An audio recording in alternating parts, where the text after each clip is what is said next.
Alright, people, this is Sakumzi, but I am actually presenting on one of our topics that I spoke to you about. By the way, these topics they were advertised as one of our focal managerial topics that we'll be presenting on, and we'll be talking about three of them. But obviously, these topics they will actually be categorized in three different of videos, and they are actually presented by Adeg, which is Agile Development Guide.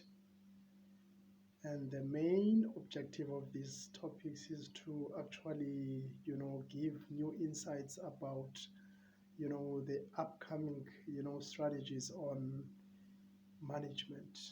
I don't want to say management philosophy because it's just strictly on management, about the firms, about the organizations, about the main objective of changing the way we do things. How do we actually present, or perhaps the strategies of new developments on management? So we are actually of the view that, sharing these lectures, and it will actually help, those that aspire to be maybe like a PhD graduates, masters, and, those that want to actually continue further in their management qualifications as to what they should expect. What is it that is coming up? Because we've got to understand that these all of these actually concepts, or perhaps conceptualized subjects, or perhaps like modules on every different faculties. Because if we understand how they change, or perhaps how are they going to be you know introduced in the market, or perhaps like in the world of academia, and then people will be able to know that everything is due for change. There will always be changes. There will always be sort of like new introductions in every part of life. So we as ADEC decided to share these changes, but we understand that change is not healthy. Not everybody wants, to adapt to change. You know, sometimes people tend to be reluctant to adopt to change. But change is good because when change comes, it always comes with opportunities. There are people that are benefiting on change. There are actually people that are actually profiting on change. There are people that are growing on change. So you can choose which one do you want to reap, from this. But I can tell you that this change is yet to come.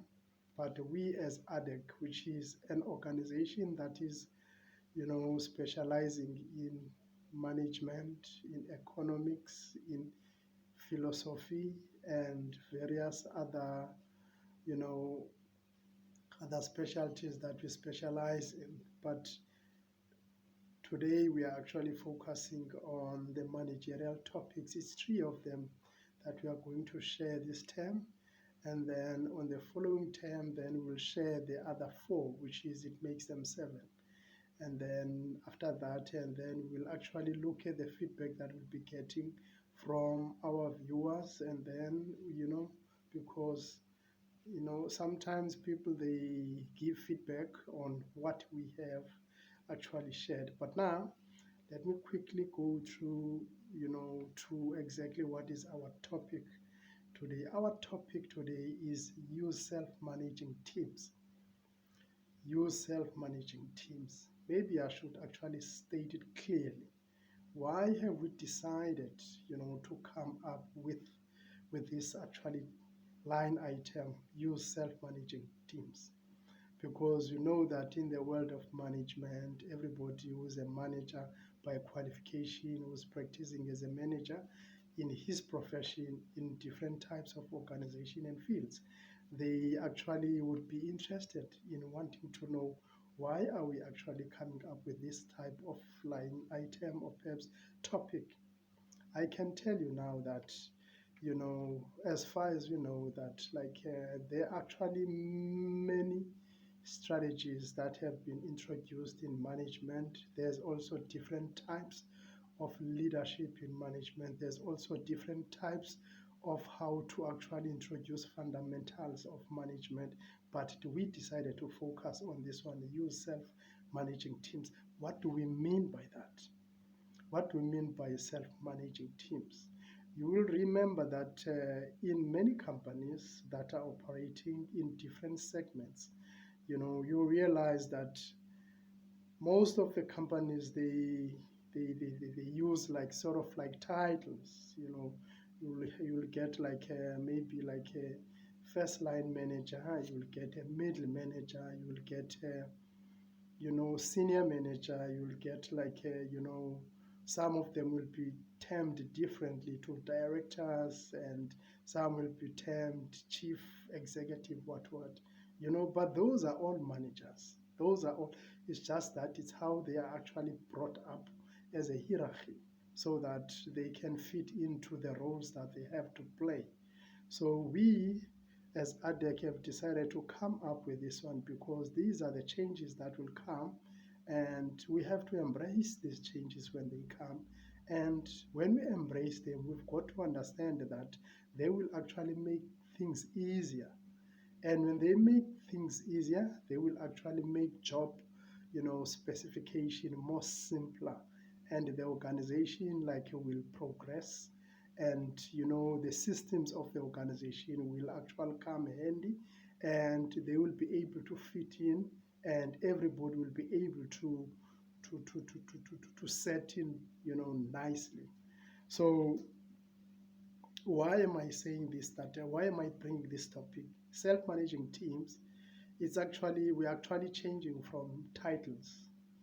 Instead of bringing like a certain person who will be portfolioed as a manager of a certain sort. But now, let's say in a department, you've got about 15 people, you know, and then once you have those people, those 15 people in the department, you actually, train those people so that they can be able to do the job. I'm going to make different examples so that whatever that I'm actually bringing forward, it can make more sense. So when I'm talking about these teams, I'm talking about the people that the organization will focus on, will train them. And then once those people get trained and may qualify to perform those different duties, the company will actually go away to a sort of like job description, and know, to do the key, to do the what you call the, that process of, measuring each person's performance, because I remember like as a manager, as a manager, you need to manage your staff, you need to look at their performance, you need to reward them, you need to, even before promotion comes, you've got to look at the person that you've got to promote, like if he's going to fit into that level that you are promoting him or her to. You understand? So, when you use self-managing teams, you will actually reduce all of that, because a person, like a group of team, will be empowered. So when that team is empowered, they are actually performing different jobs in the same space. When they are performing the same job in the same space, when a person is making a mistake in front of other people, he gets to be assisted. Obviously there will still be policies, but now the policies will be reduced. And when the problem arises in the company, you will realize that it's easy to fix it, and it gets to be picked up very quickly, And then after that, it gets to be actually, let's make an example. You have a customer that is coming in the branch. I'll use like maybe if you go to a setting of a retail, got a customer that is coming into the branch. Maybe he bought an item, maybe a trouser, and then he realized that after he decided to wear the trouser, that there's actually sort of like a stitch that had a problem. you know Now you must remember that if you don't have self-managing teams, you will have a person that must take that item, must listen to that customer, and that process must be recorded. It must be loaded on the system, and once it's loaded on the system, it must be escalated. Wait for the person that is working in that department. Now you can imagine if that claim, that complaint is queuing, and that delays the process of rectifying the error that has been made by that specific organization, you know. And then what happens after that? The reputation of the organization, it's on stake, because obviously the queue that is on the line, obviously the word of mouth when it comes to problem reporting is going to expand very quickly, especially like from family to family and all of that. And we don't need that. Now, you have that process that must be followed in the company, which is it must wait for the person that must pick up that complaint or perhaps that report. And then after that, it must be escalated to it must still proceed to where it must still proceed to the manufacturer, or perhaps to designers, or perhaps like to people that are doing all of that. How long will that take? you know we've got a person that come on Monday. That person is on the queue. He needs to get back his item. you know Yes, at the end of the day, the company is losing because you have to give that person a new item. And then what if he experiences the same thing, same problem that he did? So what happens? Obviously, that customer will not come back. Will just go to a place that will help him or her, and then continue with the life. But now we have lost that customer. You know.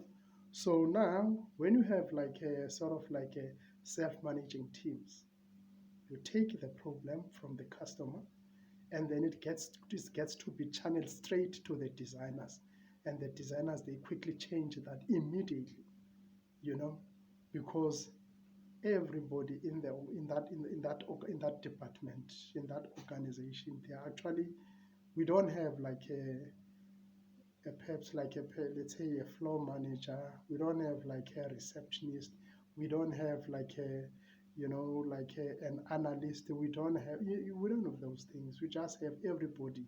But for the company to have that kind of a structure, it must have like people that are qualified on their professions, so that those people won't be able to take long to fix a problem that has arisen on their hand. you know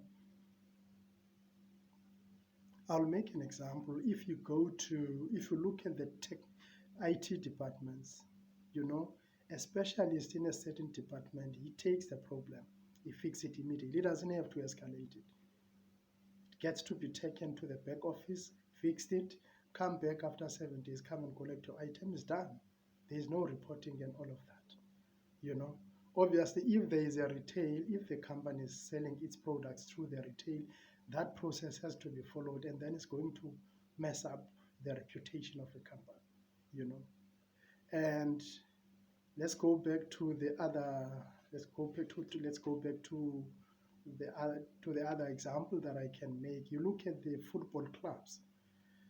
When you look at the football clubs, that actually, I mean, I can make an example with one team that is using this exercise, a very intelligent strategy that they have actually retained in the club, and it's working for them. Mamelodi Sundowns, they're actually implementing that type of a strategy. You will realize that they don't only have one coach, they have three coaches. And these three coaches, they communicate while they are training, while they are on the training field with the players. They quickly pick up a problem. They actually communicate, what can we do, because we need to actually make sure that we have a person that can perform this kind of a football that we want. because that every player is there on the training, and they all of them there, which is like all the coaches, like coach one, coach two, coach three, and the technical director is part of that. So if there is a problem that needs to be reported, is there, you know. So it doesn't have to be, escalated, take like more than 5 days, and which is what we will see, what we'll pick up on other clubs. If they are coached by one coach, a coach must see the problem. He must go back, and he must go back to his drawing board and strategize. And after that, go and meet with his technical director. And then after that, they must go and sit on the office with the boss of a club, if maybe a player has to be bought and all of that. Can you see that process? It's actually huge turnaround time. It's quite lengthy. Now, when it comes to self-managing teams, you'll always look at that. You'll always look at those strategies that are actually simpler, but they are very simple to introduce. They are very simple to perform, and the company that performs these strategies are actually going to be very fast in terms of actually like they there will be actually companies that will be able to work with. I mean, if you have a company that is good in executing its own problems, obviously we want to go with that company, especially if the strategic way of actually, dealing with issues that are coming on board, they actually have sort of systems in place that are prepared for that. Everybody would love to do that. Now, like, because you look at having a manager, having like a first line manager, a second line manager, a first line manager, and a supervisor. Starting from a team leader, which is now termed as like, because it used to be a supervisor anyway, and then it changed to be a team leader, and then that team leader will report. That process of reporting is costing companies too much money, is costing company too much time, is costing company to lose too many clients, you know. But when we have those self-managing teams, you know, and if you have those self-managing teams, you'll realize that even the sort of like the levels, or perhaps like the reporting lines will be reduced. You won't have like a team leader, you won't have like a coordinator, you'll have sort of like maybe 10 managers that are working together in one space. And if there is a problem that arises, it gets to be tackled immediately, it gets to be escalated, because the team that is there is actually people that have been entrusted with everything. They have empowered, they are qualified to do like all the necessities of the company. They've got a very sharp eye to identify a problem that has arisen, and after that they actually know the channels to follow. you know they don't have to wait for an authority, or a person that can authorize other systems, or perhaps other things that need to be done in an organization. So the exercise will be very simple. It will be quick. It will also bring a quick turnaround time in the processes of all the companies on all the challenges that they will be facing. Self-managing teams, people that will manage. If there is a task that needs to be done, there will be a team that must manage themselves on that task. Let's make an example. If you go to the bank, if you go to financial institutions, when you go to the bank, you go in, you've got a floor manager that approaches you, and then he listens to your problem, and then he says, okay, no, that one needs to be actually directed to inquiries.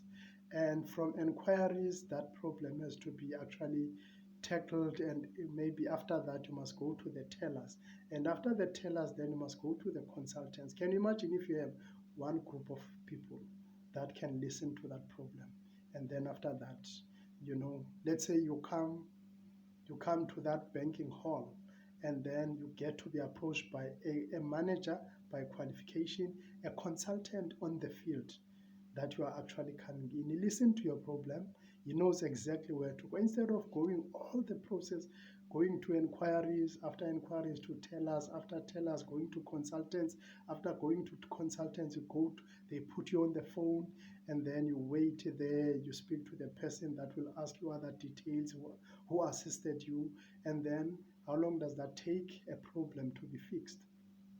You know, I mean, this is exactly what is going to happen. Self-managing teams, when robotic are being introduced, they will tackle everything. They will listen to your problem. They will say, okay, they will solve your problem, and after that, they will give you what you are looking for, and then after that, you will go home, and then they will start, calculating, everything that needed to be calculated, and the problem to be escalated, and all of that. But those companies, because introducing robotic system is going to be too expensive, because to have one robotic system in one organization that will deal with too many is going to cost a company a fortune. Let's make an example. If you go to the bank and you want to deposit money, you must put your card, you put your money in there and all of that. How much does that cost? That ATM, you know, it costs a fortune. But now, if we look on because I mean, even if you can have an ATM in the bank, you will need people to be serviced. People will need to be serviced. You will need a person that will actually smile at you, show some love, and then listen to your problem. And then once he has listened to that problem and then escalate that problem to a robotic that is going to assist you accordingly. You know, yes, the sort of like system, the sort of like a turnaround time will be reduced, and the sort of like a, waiting period will be reduced, and also the sort of like, phases of actually, you know waiting waiting period and all of that will be reduced, and a lot of paperwork will be reduced. We are still on self-managing teams. That's what will happen. you know when it comes to that, I understand that most companies won't take this seriously, but I can tell you, if you can try it in your organization, if you can try it and perform it and do it accordingly, you will see that this thing will work. It will work. It will, and your company will be the best company to work for. Will be a best company to actually work with, and it will be a best company to actually, you know, be part of. You know, because competition out there when it comes to sort of like identifying a market and keep it, it's very difficult to get a new client. It's very difficult to get a new client, and it's even difficult once you have actually lost that client and look for another one. you know so it's better to have systems in place that will help the company, to make sure that they are actually taken care of. I mean, you know the system that is being used, like which is the sort of like having like coordinators, and service teams and operating teams. Yeah, it's a system that has been developed. It's a system that has been developed, and that system has worked, but it has actually had its actually negative connotation when it comes to actually improvement of organizations that are operating using that kind of a system. Yes, actually it was called the Fitzgerald, system, planned organization. It's an old stuff, but it worked. But now it has to be changed. Hence I'm saying that change is not healthy. Sometimes it is, but you've got to look at it and see if you want to stay rigid in your position and lose the business and lose the market, and also be actually a company that is not improving and growing, because these days we need companies that are growing fast, that are actually improving the ways they deal with customers, and they continue, in actually growing new clients, all of that. So These are things that we need to look at. And many companies have actually used, they have used like that old system. But I mean, obviously, that has to change because getting rid of first line managers and first line supervisors, and you just change them because it's a cost. It's costly to have like supervisors. It's costly to have like many like sort of like levels, in the company. You know, also have its pitfalls, in terms of actually improving how the company is working, or perhaps is actually doing its processes so that it can be able to to excel. I mean, once that has been done, you will realize that there will be there will be actually nice and smooth, like, and a healthy environment. I'm talking about to those teams. Now you can imagine if, let's say, you have a branch in Cape Town that has got 15 people, and then you've got a branch in Joburg that have got 15 people, you've got a branch in PE that have got 15 people. You reduce the structure, you know, you reduce the structure, like you just make a team that will, you reduce even the policies that will work, that will be utilized in that company. And the company start focusing on sort of innovation, start focusing on other good things that will develop the company, that will make a company more competitive. I mean, some companies, they've used this kind of strategy, but they didn't want it to be seen, as companies that are failing, to, I mean, Goodyear in Oklahoma, they did use that, but now, because it was sort of like a not so usual thing to do.